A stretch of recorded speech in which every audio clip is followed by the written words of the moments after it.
వందనాలండి. ఈరోజు మార్చి 25 దేవుడు పంపిన వ్యక్తులు గురించి తెలుసుకుందాం.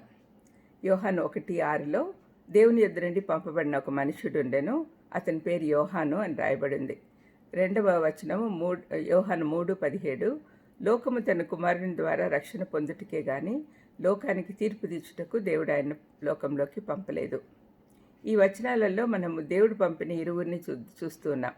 మొదటివాడు బాప్తిస్మిచ్చే యోహాను, రెండోవాడు ప్రభువైన యేసుక్రీస్తు.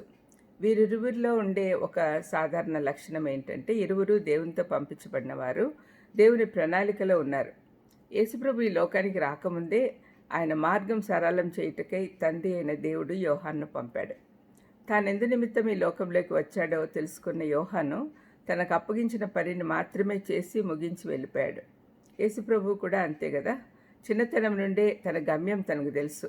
12 ఏళ్ల పసిప్రాయంలోనే నేను నా తండ్రి పనుల మీద ఉండవల్లని మీరు ఎరుగరా అని తన తల్లిదండ్రులతో అన్నాడు.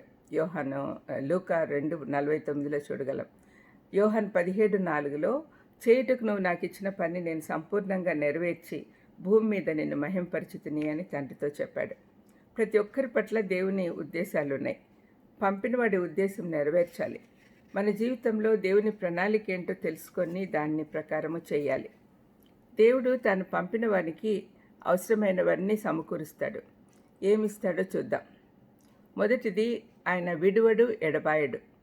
యోహాను 8:29 నన్ను పంపినవాడు నాకు తోడై ఉన్నాడు, ఆయనకి ఇష్టమైన కార్యం నేను ఎల్లప్పుడూ చేయుదును కనుక ఆయన నన్ను ఒంటరిగా విడిచిపెట్టలేదని చెప్పాను.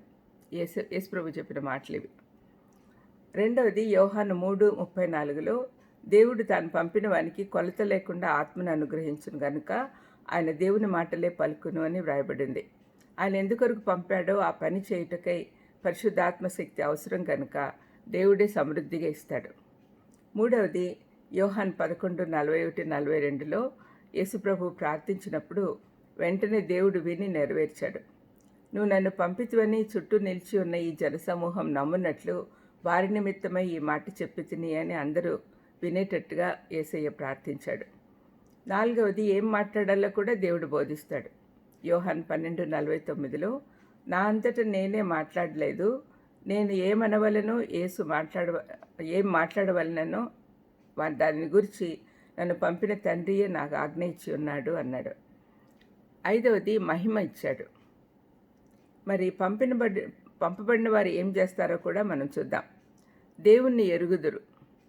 యోహాను 7:29 నేను ఆయన యొద్ద నుండి వచ్చి తిని ఆయన నన్ను పంపెను గనుక నేను ఆయన్ని ఎరుగుదునని బిగ్గరగా చెప్పాను. ఈ సంగతి ప్రభు చెప్పాడు. రెండవది, దేవుని చిత్తం నెరవేరుస్తారు.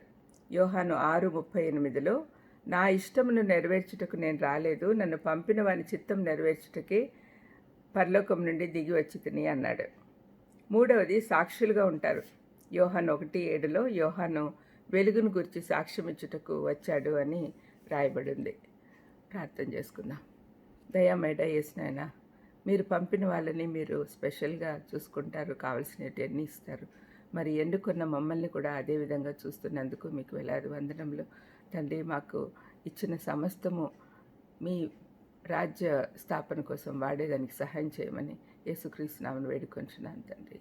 ఆమెన్. God bless you.